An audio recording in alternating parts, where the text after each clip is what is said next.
대한민국 넘버원 일자리 창출 방송 쫄지 말고 투자! 예. 예, 저는 작가로 돌아온 작가 이효입니다. 저는 SOPONG의 임소희 심사역이라고 합니다. 네, 저희가 그 쫄지 말고 물어봐 코너를 곧 진행할 건데요. 오늘 새로운 멘토 분이 한 분이 추가되었습니다. 그래서 SPONG가 어떤 회사인지 좀 먼저 한번 설명을 해주시겠어요? 저희는 소셜 벤처에 투자하는 임팩트 투자자이자 그리고 소셜 벤처의 엑셀러레이터로 이제 2008년부터 계속 그 투자를 했었어요. 그래서 2008년부터 됐나요? 네, 2008년부터 투자해서 지금은 한 30개 팀에 저희가 투자를 했었고요. 네, 그렇게 꾸준히 계속 임팩트 투자를 하고 다음 있습니다. 창업자 이재용 파트너님이요. 파트너님이 설립하신 네, 걸로 알고 맞습니다. 있는데, 알겠습니다. 오늘 첫 번째 저희 코너 순서입니다. 뭐든지 다 물어보는 쫄지 말고 물어봐! 예, 순서를 시작하도록 하겠습니다. 오늘 저기 그 대표님을 모셨는데요. 먼저 본인 소개하고 하시는 사업 간단하게 소개 좀 부탁드립니다. 네. 안녕하세요. 저는 비어스 웨딩 대표 김담비라고 합니다. 네. 저희 비어스 웨딩은 간단히 말씀드리면 스몰 웨딩을 하는 회사고요. 결혼 문화를 개선을 하고 이제 결혼식 구조의 개선 그리고 가정 생활에 문제가 많은 문제에 관심이 있는 친구들이 모여서 창업을 하고 있는 3년차 소셜 벤처입니다. 스몰 웨딩 관련된 모든 뭐 예약이라든지 뭐 사진 촬영이라든지 뭐 예식장이라든지 이런 걸 다 해결해 주는 거예요? 네, 맞습니다. 그래서 저희가 특징은 예식장에서 결혼식을 한 적은 단 한 번도 없고요. 거의 유휴 공간에서 결혼식을 하고 있어요. 뭐 카페나 뭐 이런. 네네. 사실 이 마이크 임팩트는 저희가 전화를 한 10번 드렸던 공간이거든요. 그래요? 네, 결혼식은 안 된다라고 말씀을 해주셔서 대관은 못했지만 굉장히 노리고 있는 공간. 스타트업 창업자들한테 결혼하겠다고 하면은 마이크 임팩트가 또 들어줄 수도 있을 것 같은데요? 전화를 계속 했는데 안 들어주시더라고요. 제가 다시 가면은 여기서 아마 할 수 있을 것 같은데. 농담입니다. 그래서 뭐 이런 카페 공간이나 사실 펍에서도 결혼식 되게 많이 하는데요. 펍은 낮에 영업을 안 하잖아요. 5시부터 영업을 하기 때문에 그 비어있는 공간을 활용을 해서 결혼식을 올리고요. 또 이제 공기관이나 공원 같은 공간에서도 결혼식을 많이 하고 있어요. 알겠습니다. 뭐 3년 정도 사업을 해오셨는데 오늘은 어떤 게 궁금해서 이렇게 나오셨나요? 일단은 첫 번째로 제가 제일 궁금한 질문인데요. 아무래도 결혼식이라는 게 봄하고 가을에 결혼을 많이 하고요. 여름하고 겨울에는 거의 결혼을 안 하거든요. 그렇다 보니까 저희가 성수기 때는 이제 매출이 많이 나고 비수기 때는 보릿고개 넘는 것처럼 되게 힘든 순간들을 보내고 있어요. 계절별로 이게 매출의 변동폭이 크네요. 근데 또 저희가 아직 내부에 4명밖에 없어서요. 성수기에 일이 많이 들어와도 그걸 다 할 수 있는 역량은 또 안 되거든요. 인원도 4명밖에 안 되는 데다가 뭐 다들 여자여서 좀 피곤하다는 얘기도 되게 많이 입에 달고 살고요. 그래서 비수기 때 어떻게 살아남아야 될까? 어려운 질문인데. 먼저 저기 오늘 처음 나오셨죠? 임소희 심사영님이라 불러야 되나요? 매니저. 네, 그냥 매니저라고 불러주시면 되고요. 어떻게 해야 될까요? 이렇게 계절별로 이렇게 변동폭이 큰 그런 사업 같은 경우에 비수기를. 그렇죠. 성수기, 비수기 자체는 문제가 안 되는 것 같아요. 그 존재 자체는 문제가 되지 않는데 오히려 안정적으로 현금 흐름을 만들기가 되게 어려운 거잖아요. 맞아요. 근데 성수기 때 이제 버는 돈이 있고 사실 그 비수기 때 벌지 못하는 부분이 있어요. 근데 우리 회사의 그 고정비를 비롯해서 월 버닝이 일정하게 유지된다면 사실 그 월 버닝에 맞춰서 사실 우리가 성수기 때 어느 정도의 금액을 더 벌어야 하는지 그리고 그 벌은 금액을 다시 비수기 때 어떻게 사용할 수 있는지에 대해서 계획을 먼저 세우셔야 할 것 같고요.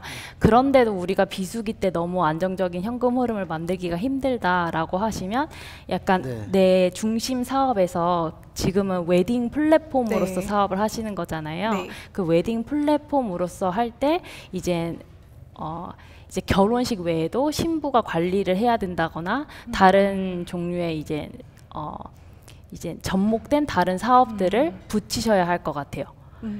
그렇게 해서 좀 조절을 안정적으로 현금 흐름을 만드는 부분을 좀 이제 대안을 좀 세우셔야 그게 성수기와 비수기가 뚜렷한데 오래 회사가 지속될 수 있는 것 같아요. 네. 참 사실 이게 결혼은 너무 극명하게 네. 성수기 비수기가 나눠져서 저도 어떤 답변을 드려야 될지 참 고심이 되더라고요. 이거는 결혼을 하니까 네. 결혼을 봄 가을에 날 좋을 때 많이 하니까 또 여름이나 겨울에는 또 이별도 많이 하지 않을까 하는 생각이 들고요. 이별 여행 전문 뭐 이렇게 서비스를 예, 겨울하고 여름에는 그러니까 좀 나이스하게 이별할 수 있도록 이별 여행을 뭐 해준다든지 이별식을 거행해 준다든지 신세대 문화답게 뭐 그런 것도 한번 엉뚱하지만 네. 그런 생각도 한번 들었고요. 요즘은 네. 되게 리마인드 웨딩이나 네. 혹은 노년이 좀 나이가 드신 맞아요. 부부분들이 다시 결혼식 분위기를 내는 경우도 되게 네. 많잖아요. 그것도 괜찮은 것 그럴 같아요. 비수기 때 그런 분들을 대상으로 할인을 해주시던가 뭔가 네. 이벤트를 준비해서 조금이라도 현금 흐름이 창출될 만한 일들을 그러게요. 벌이시는 게 좋을 것 같아요. 그것도 괜찮은 것 같아요. 결혼 전문 아이고. 스몰 결혼? 사실 저희가 다들 생각을 못 하시는데 저희가 재혼 커플이 정말 많아요. 예. 재혼 커플이 그나마 저희의 비수기를 조금 그래도 먹여 살려주시고 계시거든요. 재혼은 비수기 해야 되구나. 아니, 재혼을 이제 성수기 하기는 약간 눈치가 눈치 보이니까. 예. 그래도 결혼이 많이 없을 때를 이제 선택을 하시더라고요. 예. 네, 그래서 그리고 재혼 같은 경우는 큰 웨딩식장에서 안 하거든요. 네, 맞아요. 한번 해먹었기 때문에 예, 그것도 괜찮을 것 같네요. 저희가 어떻게 좀 재혼 전문이라고 마케팅을 하거나 브랜딩을 하기가 그게 좀 애매해서 안 하고는 있는데 어떻게 알고 많이 찾아오시더라고요. 그러면 뭐 키워드 검색 같은 거 할 때 조그맣게 그거는 항상 넣어놔야겠다. 태그나 이런 걸로 재혼, 졸혼 뭐 이런 게 그래서 얻어 걸리게끔 약간 그런 것도 비수기를 먹여 살려주니까 네. 그게 나쁘진 않을 것 같거든요. 예. 뭐 또 질문 있으세요? 사실 이제 예. 첫 번째 질문이 약간 맛보기였다면 네. 두 번째 질문이 연결돼서 네. 저희가 제일 많이 고민을 하고 있는 부분인데요. 사실 저희는 시드 투자도 받지 못한 단계예요. 이제 저희가 네. 투자를 받지 못했고 사실 SOPONG에 저희가 지원을 했다가 까였나요? 최종에서 까였습니다. 그렇구나. 그래서 예. 아직 투자를 받지 못한 네. 상황인데요. 이제 여러 가지 이유가 당연히 있었지만 네. 저희가 제일 고민하는 부분이 사실 확장성이에요. 네. 저희가 서비스업을 하기 때문에 결혼식이 늘어나면 늘어날수록 어쨌든 인건비가 많이 지출이 되는 상황이고요. 그래서 이제 어떤 분께서는 제가 멘토께 여쭤봤었는데 너네는 투자를 받을 수 없다라고 단언하시는 분도 사실 계셨거든요. 네. 그래서 저희 같은 서비스업은 정말 투자를 받을 수 없는 건지 뭐 이런 서비스업이 투자를 받았던 사례가 있으면 힘이 될 것 같기도 하고요. 네. 일단 사례는 하우투 웨딩이 약간 성격이 비슷할 수도 있고 다를 수도 있는데 투자는 받았거든요. 예. 그래서 네. 결혼 관련된 서비스 회사 중에 투자 받은 사례는 있고요. 국내에서도. 그리고 예전에 매출을 엄청나게 키운 또 하나 결혼 컨설팅 회사 네. 가수 출신 그 친구가 하는 아, 최신한 네, 남편. 네, 네, 예. 뭐 그 친구도 엄청난 규모를 일단 잃었거든요. 예. 그래서 규모 문제는 그런 식으로 풀어갈 수는 있을 것 같은 생각은 들어요. 어떻게 예. 왜 까셨어요? 제가 먼저. 까진 그래요? 않고 네. 이제 저희가 배치에 들어오면 심사역이 다 네. 담당이 나눠지는데 네. 제가 만나지는 그래요? 않아서 네. 구체적인 이유를 여기서 네. 말씀드리기는 어려운데 서비스업이어도 당연히 투자 받을 수 있고 그게 웨딩 산업이어도 당연히 그렇고 문제는 얼마나 인건비가 계속 증가한다라고 해도 우리가 효율적으로 얼만큼 운영을 할 수 있을지에 다른 것 같아요. 그리고 그것보다 어떻게 우리가 매출 증대를 빨리 할 수 있고 그리고 이 거점 시장을 얼마나 점유할 할 수 있는가 그리고 그 계획이 얼마나 타당해 보이는가 시드 단계에서는 사실 다 대부분 가설이잖아요. 그리고 이 가설로 이 시장을 먹으려고 할 때 우리가 어느 정도 속도로 먹을 수 있고 왜 하필 우리 팀이 그걸 할 수 있는지 그거에 대한 이해도가 얼마나 있는지를 사실 어필하는 게 되게 중요하거든요. 시드 단계에서는. 그리고 그 이후에 그 가설을 좀 검증하고 우리 서비스가 마켓과 핏이 맞는다라는 걸 보이고 나면 그 다음에 이제 시리즈 A, B 투자로 가는 건데 지금은 약간 왜 하필 우리 팀이 다 되게 수많은 웨딩 팀들 중에서 스몰 웨딩을 가장 잘할 수 있는 건지 그리고 여기서 우리가 핵심 포인트라고 키가 뭐라고 생각하는지를 그 시드 투자자들에게 이제 많이 얘기를 해주시는 게 좋을 것 같아요. 네. 감사합니다.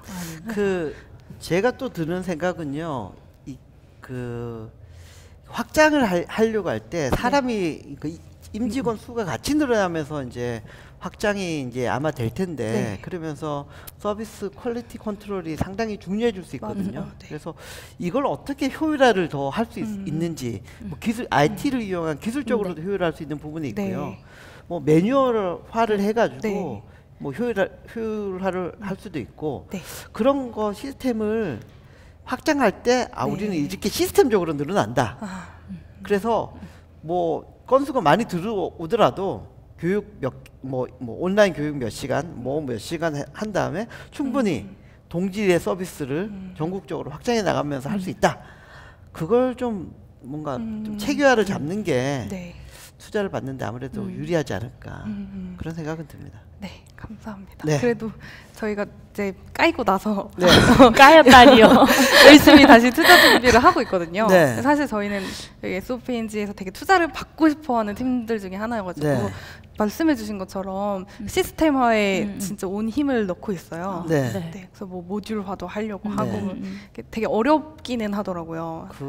그렇지만 그런 걸 일어나야지 뭔가 빠르게 확장이 되니까요. 그렇죠. 지역적으로도 그렇고 매출 확장도 마찬가지고요. 더 열심히 하면 받을 수 있겠다는 희망으로 알겠습니다. 당연히 받을 수 있죠. 요즘은 사실 팀이 없어서 그 팀을 이렇게 끌어와야 되는데 끌어오지 못해서 더 투자사나 엑셀러레이터들이 고민이 많은 것 같아요. 지금이 그래요? 기회다 이렇게 생각하시고 알겠습니다. 점점 돈은 계속 많이 풀리니까요. 좀 준비를 하면 가능성 있지 않을까 생각은 듭니다. 그러면은 제가 사전에 드렸던 질문은 아닌데요. 갑자기 이제 또 생각이 드는데 그러면 시드 투자를 받기 좋은 시기가 있을까요? 투자를 받기 뭐 이렇게 시기라고 하면요. 제가 보기에는 일단 MVP를 출시해 가지고 그게 이제 검증이 돼서 이 비즈니스가 워킹이 된다라는 게 증명된 시점. 아니면 이제 증명을 해가지고 매출이나 이런 게 좀 발생을 하면서 BP를 넘길 수 있을 것 같은 넘기기 직전. 못 넘길 수도 있거든요.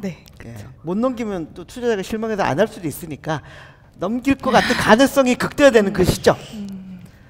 뭐 초기 단계라면 그런 그 시점이 저는 좋을 것 같고요.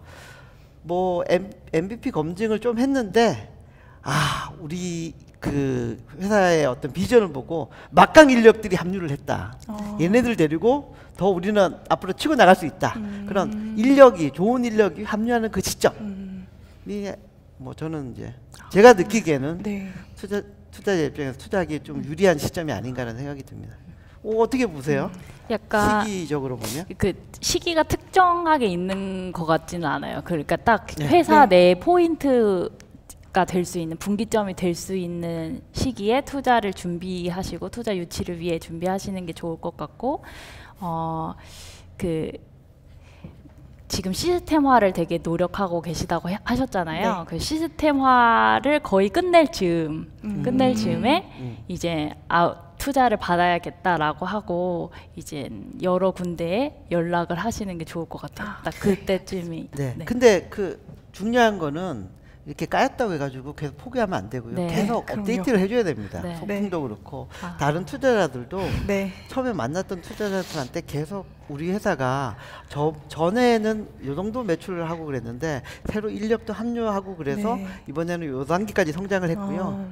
또 몇 달 뒤에 또 요렇게 성장을 했고요. 지역별로도 확장을 했어요. 하면서 네. 업데이트를 지속적으로 해주면서 관계를 가져가 주는 게 아무래도 유리를 하죠. 그냥 뚝딱 나타나가지고 우리 회사 좋은 회사에 투자해 주세요. 얘 웬 놈이야? 이렇게 생각할 수 있거든요.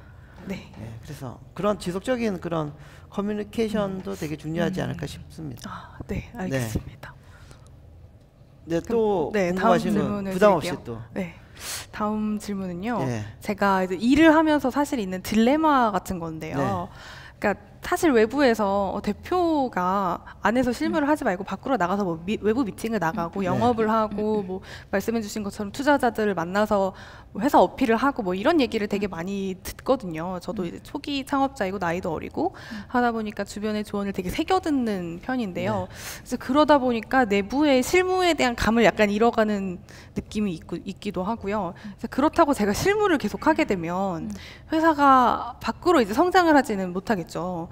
그래서 대표는 그럼 어디까지 실무에 관여를 해야 되는 거며 스타트업에서는 특히 대표가 어디까지 실무를 해야 된다라는 글이나 뭐 이런 조언을 보지 못한 것 같아서요. 네. 네. 제가 먼저 답을할까요? 네 명이 일하는데 네. 뭐 저 외부율 내부율 따질 게 뭐가 있습니까? 다 해야지 대표가. 네, 몇 명 된다고. 네. 예. 사실은 그래요. 이게 뭐 외국도 마찬가지고 네. 국내도 마찬가지고 대표는 거의 뭐 일주일에 100시간 이상 일해야 된다라고 맞아요. 얘기를 많이 하고요. 자면서도 아이디어를 생각해야 되고 샤워하면서도 회사 일 걱정하면서 아이디어를 계속 저기 내야 되고요.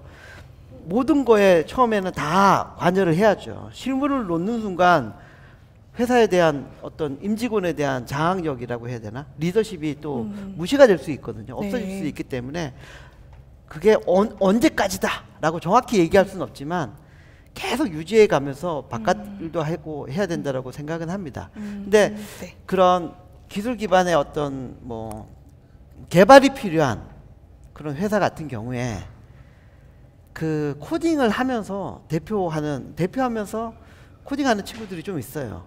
그런 친구들한테 제가 하는 조언은 뭐 시리즈 A 받고 시리즈 B 정도까지 거의 갔는데도 아직도 코딩한다. 미친놈이다 너. 지금 2단계에서는 매출을 확장시키고 시장을 확장시켜 나가는 시기에 아직도 코딩하는 거는 아니다 이거는. 코딩은 개발자 CTO한테 밀어주고 내려주고 너는 밖으로 더 돌아라. 영업에 더 신경 써라. 그 얘기는 하고 있습니다. 네. 이게 뭐 저 승려스케기 책을 보더라도 회사가 처음에 그 런칭을 하고 그 다음에 성장 단계로 확장 단계로 갈 때는 모든 대표가 마케터가 돼야 되거든요.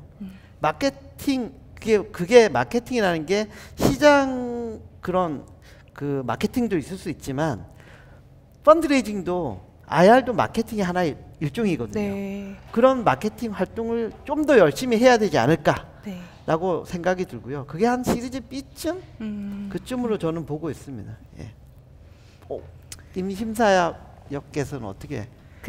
일단 팀원이 4분이신 거잖아요. 네. 지금 한참 이제 팀 빌딩이 끝나가지고 뭔가 사업을 해가고 있는 확인을 해가고 있는 지점인데 약간 지금부터 실무를 놓으면 우리 회사가 어떻게 돌아가는지 그리고 나중에 이제 되게 미시적인 마이크로 그 매니지먼트를 할 수 없을 것 같아요. 그리고 회사가 커진 다음에도 그 직원들의 업무 코디네이팅을 사실 대표가 네. 총책임자인데 네. 그거를 제대로 해줄 수 없는 거죠. 왜냐하면 나는 실무에서 너무 떨어진 지 오래돼 있으니까. 그래서 지금은 적어도 하나 정도는 내가 맡아서 꾸준히 하는 게 중요한 것 같고요. 그거 외에 그 한 업무를 제대로 하면서 이제 다른 뭐 투자자를 만나거나 혹은 다른 뭐 행사에 가거나 네. 이런 일들을 병행하셨으면 좋겠어요. 네, 알겠습니다. 그러면은 제가 네. 이어서 또 질문이 생겼는데요. 네. 그러니까 사실 지금은 실무를 놓지는 않았어요. 그래서 네. 실무랑 뭐 마케팅도 하고 영업도 하고 뭐 이것저것 다 하거든요. 영수증 처리부터 제가 하고요. 그래서 그러다 보니까 잠을 못 자는 거예요. 잠자는 네. 시간이 없고 뭐 야식을 계속 먹으니까 뭐 살이 찌고 운동도 못 하고 네. 약간 멘탈이 나가는 것 같은 기분이 들기도 하고요. 네. 이제 특히 저희가 이번 9월하고 10월에는 좀 회사가 많이 성장을 했어요. 그래서 매출이 작년 대비 정말 많이 성장했거든요. 근데 그러면서 제가 너무 힘들었던 거죠. 이제 직원들한테 제가 이 일을 다 맡길 수는 없는 노릇이니까 완전 몸과 마음이 망가지는 기분이 사실 들었어요. 그래서 이 대표한테, 스타트업 대표한테 네. 멘탈을 챙기는 법이 있다면 말씀을 해주시고 만약에 뭐 네. 어려운 질문인 건 저도 알거든요. 그럼 저한테 혹시나 주실 수 있는 조언이 있다면 어떻게 보세요? 멘탈을 저희 항상 투자를 하면 투자하는 팀들을 매주 만나서 네. 사실 되게 긴밀하게 엑셀러레이팅을 하거든요. 근데 항상 이제 대표님한테 일단 체력부터 키우라는 얘기를 되게 많이 해요. 그래서 이제 항상 거의 운동하시냐, 네. 잠은 잘 자냐 이런 거를 스몰 토크로 계속 여쭤보거든요. 네. 그러니까 일부러라도 어떤 특정 시간에 아침에 일어나면 무조건 헬스클럽에 가라는 식의 체력 관리를 먼저 하게 하고 그렇게 좀 몸이 좀 살 것 같으면 멘탈이 덜 무너지는 것 같아요. 네. 그리고 멘탈이 무너질 때가 언제냐면 내가 일을 막 열심히 하는데 내가 이만큼 하는 걸 나와 같이 일하는 사람들이 몰라줄 때 사실 멘탈이 많이 맞아요. 무너지잖아요. 근데 그럴 때 아예 처음부터 되게 이게 뭔가 이론적인 이야기인데 다른 사람한테 나를 이해시키려고 아예 하지 말라고 그렇게 이해시키려고 하다 보면 불안해지다 보면 왜 나를 이해하지 않아줘? 내가 이렇게까지 하는데 당연히 알아줘야지 이런 생각이 들고 그렇게 하다 보면 불안해지면 화가 나게 되고 그러면 다시 멘탈이 무너져요. 그러면 다시 피곤해지고 왜 몰라줘? 이 악순환이 반복이 되거든요. 그래서 아예 어차피 완벽한 커뮤니케이션은 없고 커뮤니케이션은 항상 노력하겠지만 내가 하는 걸 모두 이해해 줄 수 없다라고 선을 긋고 내 감정에 대해서도 약간 조금 이해하길 바라는 마음에서도 조금 거리를 두는 게 오히려 더 건조하게 좀 관계를 가져가는 게 멘탈이 덜 무너지는 방법인 것 같아요. 그러니까 주로 대표님들이 항상 힘들어하는 건 사람 관계거든요. 네. 그 사람 중에서도 되게 좋은데, 그러니까 직원과 애증의 관계가 되는 거예요. 그렇게 힘들어하시는데 네. 그럴 때는 약간 나를 어차피 누가 세상에 나를 나 자신도 나를 이해하기가 힘든데라고 생각하시는 게 조금 네. 도움이 되지 않을까. 뭐 사실은 사장이 대표가 힘들 수밖에 없는 운명이거든요. 네. 사장으로 산다는 것 아니면 사장의 길이라는 책이 있어요. 그 책 읽어보면 일단 많이 위로가 돼요. 나보다 네. 더 힘들게 사는 사장들도 많구나. 그걸 통해서 상당히 위로가 되고요. 일단 체력 부분도 얘기를 하셨는데 일단은 뭐 니체가 한 말이지만 생각은 걷는 자의 발끝에서 나온다고 했거든요. 아이디어나 이런 혁신적인 발상은 걷고 뛰고 뭐 운동하고 이럴 때 좀 더 잘 나온다고 합니다. 네. 그래서 시간을 내서라도 운동을 하셔야 되고요. 네. 시간 낼 수가 없다. 그러면 걸어 다녀야죠. 계속 걷고 그다음에 뭐 의자에 앉으면서도 뭐 스트레칭이나 할 수 있는 것들이 많이 있거든요. 네. 그래서 체력은 일단은 끌어올려 놔야 됩니다. 네. 체력이 올라와야지 잠도 적게 자고 더 열정적으로 일할 수 있거든요. 그러니까 체력은 무조건 올려놔야 되고요. 모르겠어요. 스트레스를 풀 수 있는 그런 것들을 한두 가지는 마련해 놓는 게 좋을 것 같아요. 보통은 이제 뭐 힘들고 이런 것들을 말하는 것만으로도 스트레스가 많이 풀리거든요. 맞아요. 그런 친구나 뭐 선배나 네. 그런 사람들한테 수시로 뭐 이런 얘기를 하면 털어놓으면서 스트레스를 푼다든지 뭐 저처럼 시를 쓰면서 스트레스를 푼다든지 뭐 여러 가지 방법들이 있거든요. 네. 뭐 악기를 배워본다든지 아니면 전혀 자기가 안 해왔던 그런 걸 배운다든지 뭐 그러면서 뭐 이렇게 좀 스트레스가 많이 풀리기도 하거든요. 네. 영 안 되면은 산티아고 순례길을 걸어도 예, 좋지 않을까. 예. 그런 방법도 있는 것 같아요. 그러니까 대부분의 일상이 내가 아무리 규칙적으로 가져가려고 해도 예측할 수가 없잖아요. 네. 되게 네. 여러 일들이 튀어나오니까 네. 그 과정에서 스트레스를 되게 많이 받으시더라고요. 그래서 아침과 저녁에 늘 똑같은 어떤 자신만의 의식을 만드는 거예요. 그래갖고 아침에 뭐 항상 이불을 똑바로 갠다라든지 네. 뭔가 저녁에는 항상 티를 한 30분 동안 먹는다든지 그런 식으로 자기만의 어떤 시간, 자기만의 리추얼을 갖고 생활을 하는 것도 방법인 것 같아요. 네. 근데 운동은 꾸준히 하셔야 됩니다. 네. 예.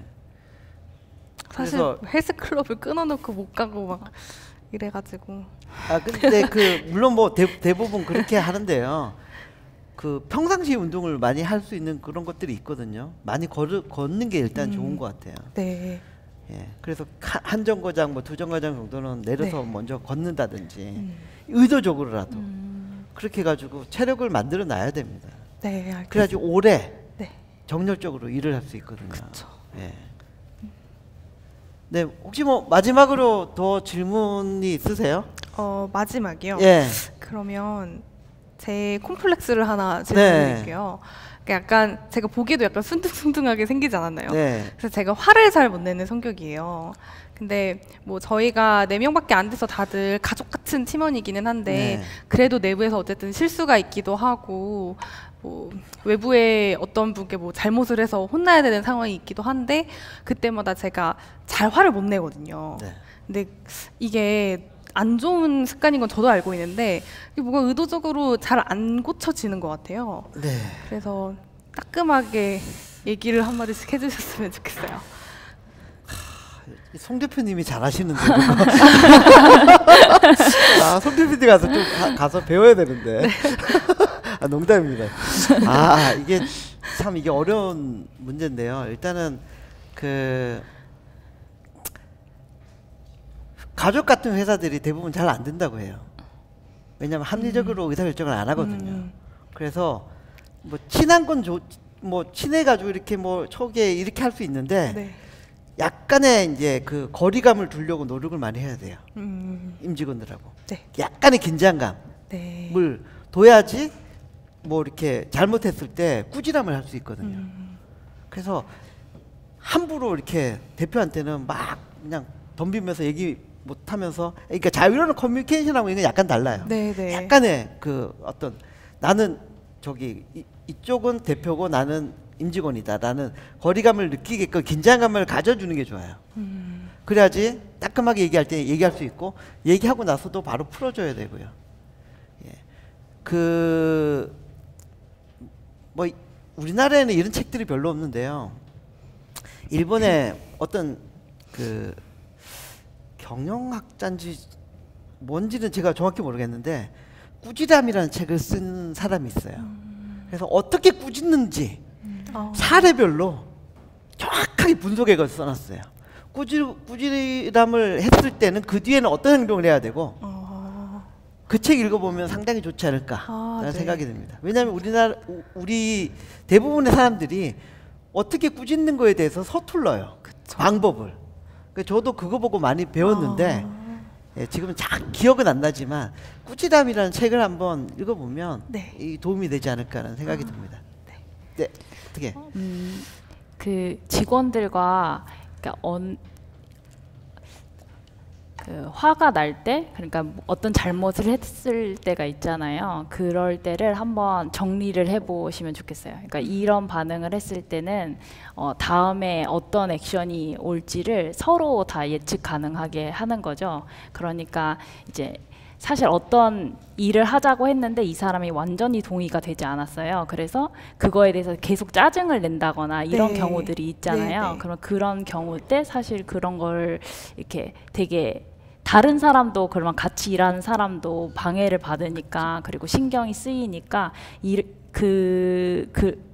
그런 상황에 대해서 이럴 때는 어떻게 얘기할 거고 그래 이런 거는 최대한 안 하는 게 좋아 이러면서 회사 내부의 어떤 원칙을 네. 세우는 것도 방법이 될 거고 네. 그러면 내가 화를 냈을 때 그게 정당한 이유가 되니까 그러니까 되게 화를 내길 주저하는 게 이거를 이 사람이 감정적으로 받아들일까 봐잖아요. 네. 그러니까 처음부터 감정적으로 받아들이지 않게 어떤 이런 경우에는 이런 상황이 반복되는데 이런 상황에는 이렇게 화를 낼 거고 이거는 감수해야 되는 부분이다라는 걸 직원들과 한번 정해서 커뮤니케이션 하는 게 좋을 것 네. 같아요. 왜냐면 화를 내고 나서 계속 마음이 쓰이면 이제 되게 혼자 불편하잖아요. 네, 그래서 그런 상황을 최대한 피하셨으면 좋겠어요.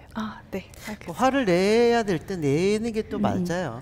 그쵸. 네. 스티브 잡스도 막 집어던지고 막 그랬던 것 같은데 그 정도까지는 아니더라도 화내고 정확하게 너가 싫어서 그런 게 아니라 이렇게 한 이 성과가 아니면 뭐 한 행동이 싫은 거예요. 사람이 싫은 게 아니라 그걸 정확히 이해하면서 꾸준함하는 거는 꼭 필요하다고 봅니다. 네. 네. 어떻게 오늘 좀 도움이 되셨나요? 네, 어떻게? 네, 피가 되고 살이 되는 그래요? 조언들을 해주셔서 네. 열심히 더 회사를 이끌어 나가야겠다라고 생각이 들었습니다. 네, 오늘 이렇게 출연해 주셔서 감사드리고요. 또 너무나 꼼꼼하게 또 답변해 주시고 실질적인 조언을 많이 해주신 우리 또 임소희 매니저님께도 진심으로 감사드립니다. 네, 고맙습니다. 네, 고맙습니다. 네.